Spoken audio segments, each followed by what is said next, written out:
political commentator, as someone who was there, as someone who watched what happened to the men and women who defended that building, and who has watched every day since as this country has found new and creative ways to dishonor what they did.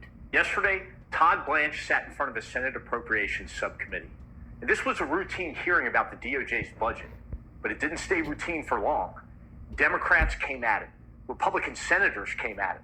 And what played out over the course of that hearing was a portrait of a man who, whatever his title says, is not functioning as the Attorney General of the United States. He's functioning as something else entirely. And let me show you what I mean. This all seems to be an obvious abuse of power by the Department of Justice, by the President. This whole hearing, I think, is exposing something which is, to me, very frightening. You're a very gifted lawyer, but from my perspective, you have very little faith to the Constitution and the people of America, and you're the President's consigliere. The President's consigliere. Senator Reid said that in the United States Senate hearing, on the record, about the man who runs the Department of Justice. And he's not wrong. The consigliere doesn't represent the institution. He doesn't represent the public. He represents the boss. That's the job. And based on everything we saw yesterday, that's exactly the job Todd Blanche is doing. Senator Murray used the word looting. And I think that's the right word, because what this fund actually is, when you remove all the legal framing, is a pool of taxpayer money with no judicial oversight, no defined eligibility criteria, and 5 commissioners handpicked by Blanche to decide who gets paid and how much. That's the architecture, and it was designed that way on purpose. Now, here's where I need to slow down, because this is the part of the story that I don't think has landed the way it should. Watch what Blanche does when Coons asks that question. Watch how he handles it. Anybody in this country can apply. The Oath Keepers, the Proud Boys, the 3 Percenters, the people who beat police officers with flagpoles, the people who sprayed my colleagues with bear mace, the people who crushed officers in doorways and kicked them and stomped on them and screamed in their faces that they were traitors. Those people, according to the Acting Attorney General of the United States, are not excluded. He wouldn't say otherwise. He sat in that room and he refused. Will you commit that none of this money will go to President Trump's campaign donors?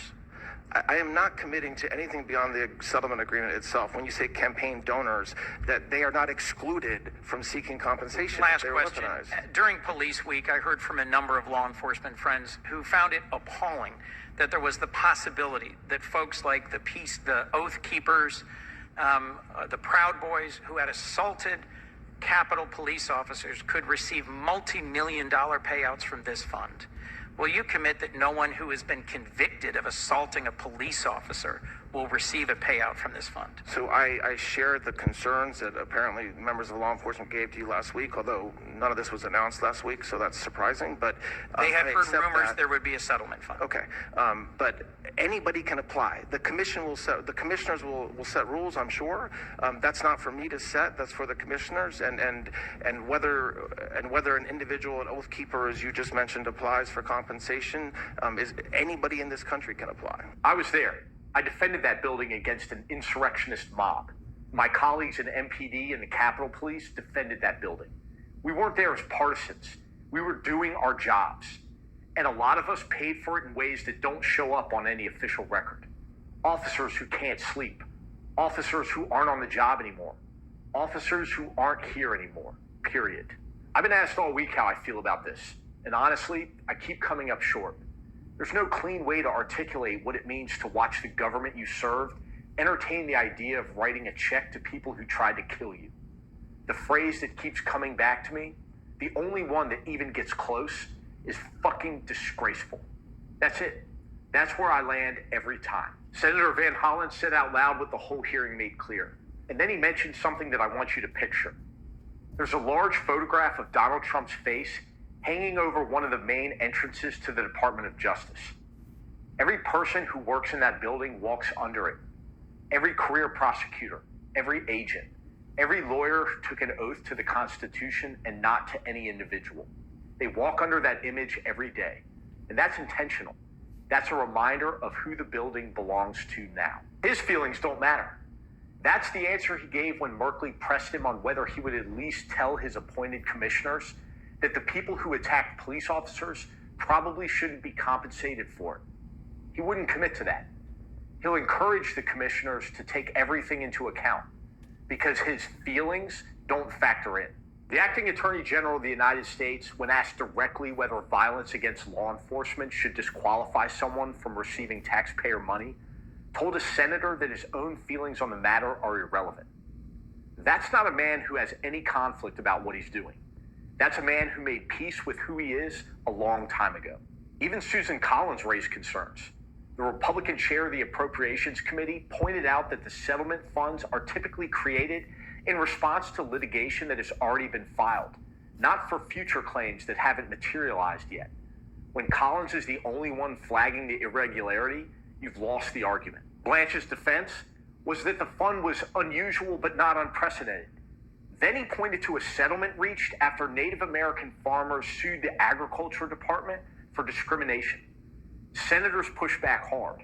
In that case, there were real plaintiffs, real claims, real documented harm, and a judge who ultimately signed off. None of that is present here, and Blanche knows it, and he made the comparison anyways.